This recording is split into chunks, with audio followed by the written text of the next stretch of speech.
Welcome to Talk Radio. This is your host, Lafayette Beck, coming live for you, from the great city of St. Louis, Missouri. I want to spend some time with you today and talk to you about just some things that's going on in the world today. Hopefully you're doing good, all is well in your house with you. As for me, I'm doing okay, pretty good. Man, the weather in St. Louis has been great. As we have been praying for each and every one of you on the East Coast, man. That was really some bad weather. I hope you guys stayed off the street and gave the crews a chance to fix up the street and get it ready for tomorrow. You know, I think school will be back in tomorrow. You guys be back going to work. But just be careful because I heard it was one of the worst snowstorms that the East Coast had in the last few years. One thing I like, man, living in the Midwest, because we miss a lot of the snow. Being in St. Louis, man, we miss a lot. Kansas City gets way more snow than we get. And once again, we missed it. We had a big break in not getting stormed in. And I thank God for that. But other things going on in the world today, I want to kind of stick close to home. There's been some shootings. Ain't you tired of these shootings? I know I am. Every time you turn around, you're hearing about people getting shot, especially right here at my home city. I don't have to go outside to any more states. I can look right here in St. Louis. It's ridiculous. And I'm talking black on black, black on white, white on black. All of that. This killing is just it's ridiculous. Can't blame it all on race. No, that's not what's happening. It's not racial, it's just killing. You know, it was interesting how people took that Michael Brown killing and just turned it away from what it originally started. It originally started as a cop killing a young black man. Too much cop killing. That's what they were talking about. Then for some reason it was turned racial. And I think the politics and politicians and people that just meddle too much kind of got involved and turned the page. And I'm not talking about Reverend Al. I'm talking about other people, because I don't think Reverend Al had any intent on making it a black and white thing. He was making a police thing, man. Too many police is killing people. Nobody shoots the wound anymore. You know, I was listening to the news. There was a shooting at Chuck E. Cheese. You can't even take your babies to Chuck E. Cheese without ducking and getting shots fired over your head and being scared, man. And it's just ridiculous. Let me just tell you what I heard happen. And you know, this is what I read and what I've heard. Someone was on Facebook and they said they witnessed the whole thing. What happened was, they say, young lady, let me start like this. A teenager, 19 years old, had 2 baby mamas. 2 baby mamas, as they say. And one of the baby mama had a birthday party for her child, which is his child, and she invited the other baby mama and the baby because they were getting along pretty good. The thing that turned was the other girl invited her new boyfriend, and once he got there, they say that he got into it with the young 19-year-old who was the daddy of the other 2 kids. And it spiraled out of control. The young man, the baby's daddy, left and went and told his dad or something about what happened, and his dad came and confronted the other young man, and it got out of hand, and the other young man drew his gun and shot the dad 5 times, but nothing, no shots were life-threatening. So he is, to my understanding, doing good. But what kind of mess is that? I couldn't even get it out of my mouth right because it's a bunch of mess. You can't bring your child to Chuck E. Cheese to have a good time because somebody's going to be there clowning. Getting out of control, man. Right here in our own backyard.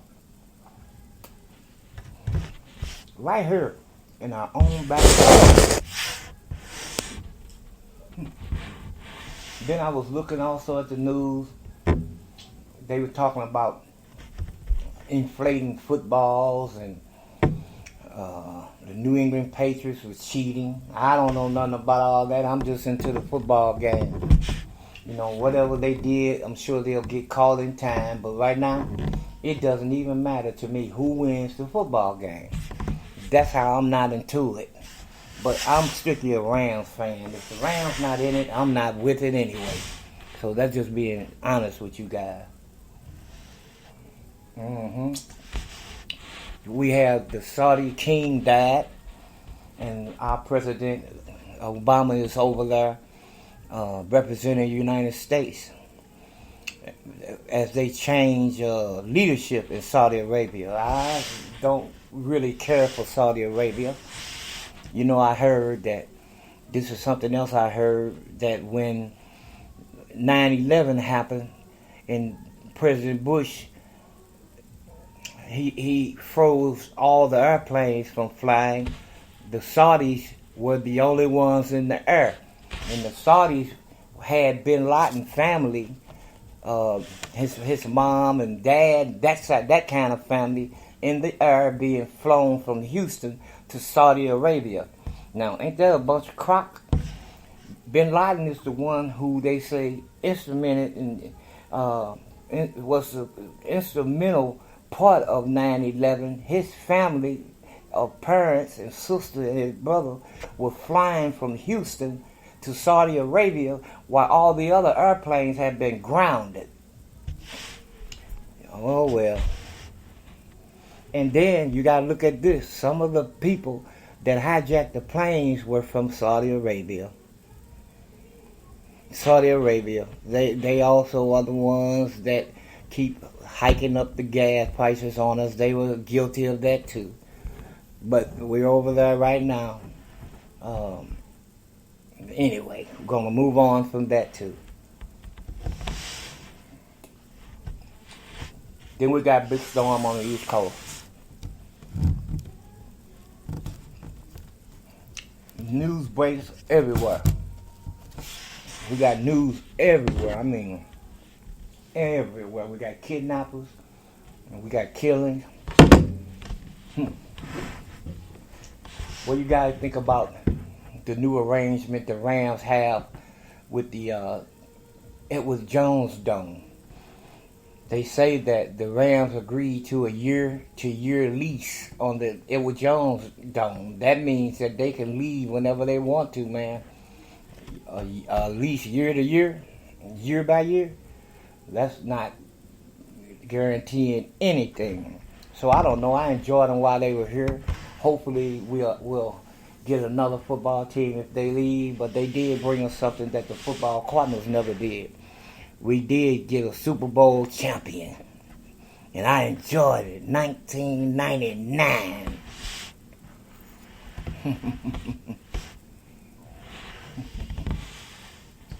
Yeah.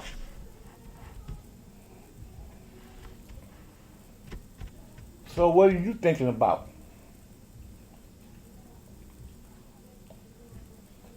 What is it you want to talk about? What's going on in your neck of the woods? How is your family doing? What's the news break in your city?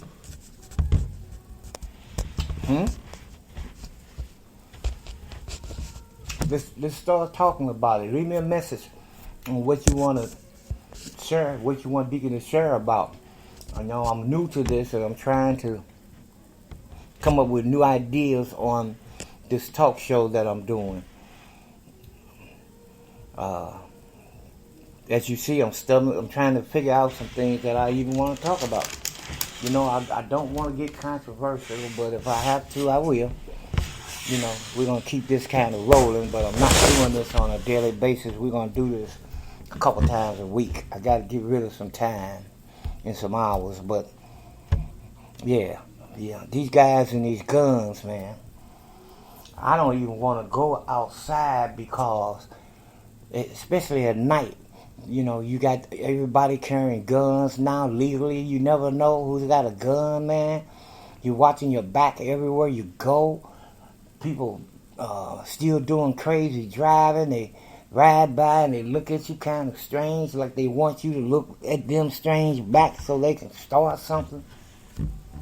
I don't even like to go to gas stations, man, at nighttime. My daughters drive, coming from work at night. I be scared from them. They got shooters on the highway that has killed a few people.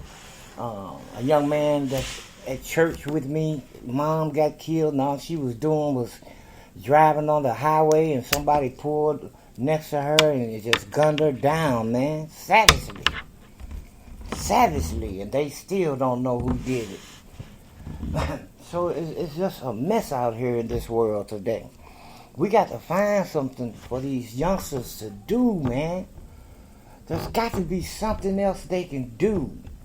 And you know, and I've got it in my heart that I want a drop-in center for the homeless. That's what I want. That's my dream. To give them somewhere to go in the daytime. But I want to make it somewhere where they can accomplish some things. You know, not just to drop in and to hang out. That's not what I want. I want them to be able to come in and use computers, use an email, do resumes and job search. I want somebody in there to help them with the computers and the job searching. I want somebody in there to be able to counsel them, give them some hope, man. Try to help them through some situation mentally. Maybe even dress them physically. Have some clothes for them to change. Maybe a couple showers for people to come in and take a shower. So I want a real drop-in center, man. I want something that's gonna really, really help people. Even when it's cold, give them somewhere to come and beat the cold, man. And when it's hot, they can come in and beat the heat. You know, not just to hang out. I'm not gonna have a hangout. So if you want something to prosper yourself, then yeah, let's come into the drop-in center. And that's my dream, and I know God is going to allow me to have that drop-in center one day. You know, I want the homeless. And people say, well, why don't you help kids? Well, I don't have anything against kids. You know, there's a lot of programs that's out there for kids. I want to help the parents of the kids, get them back on the right track so that they can start helping their own kids. That's what I want to do. So some people take the children, I'll take the children's parents. So that's something that you can do for me. You can pray with me that God allows me to have a drop-in center.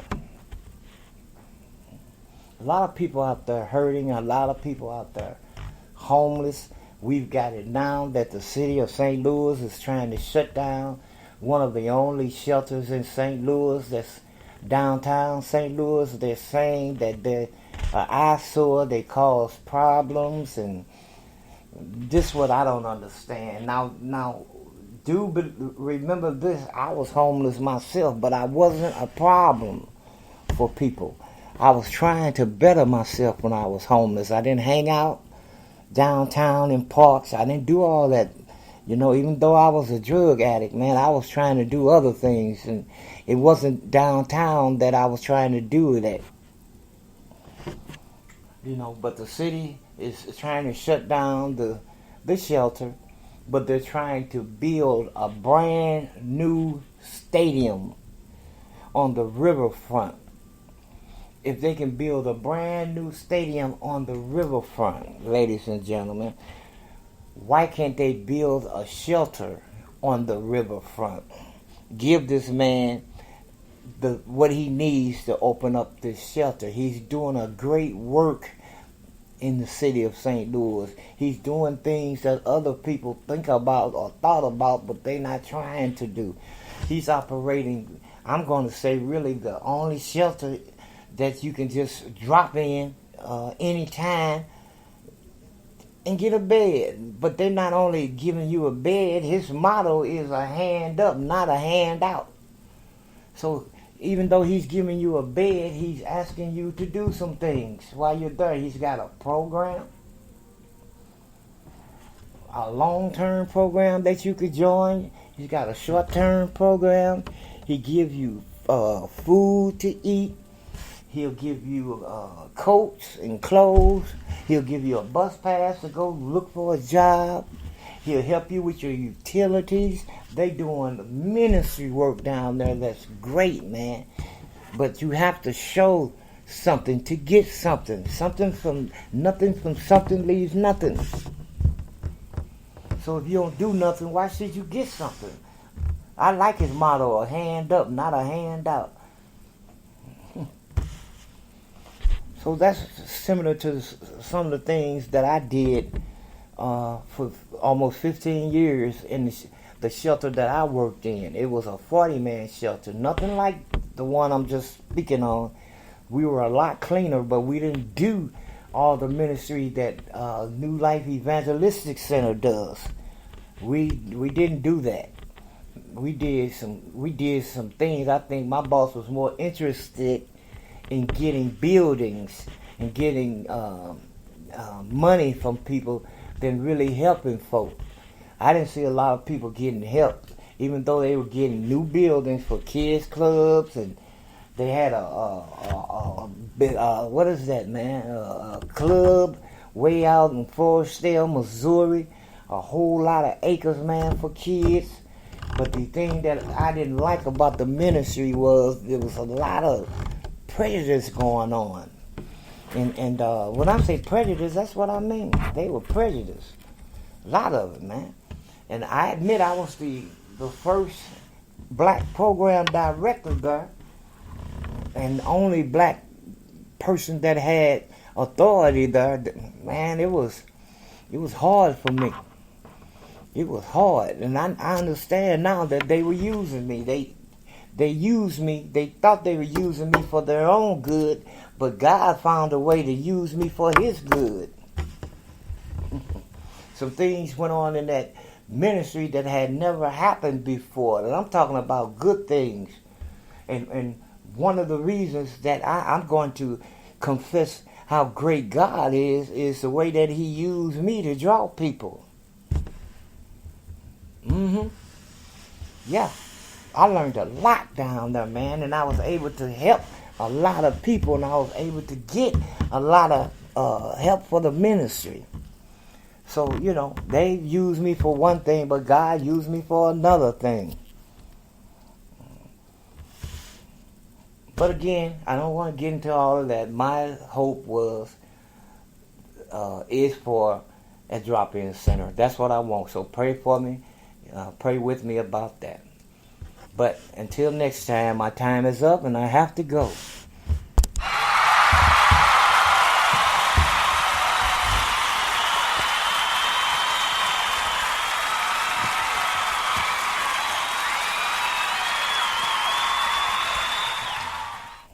Yeah, and I appreciate the great support that you guys giving me.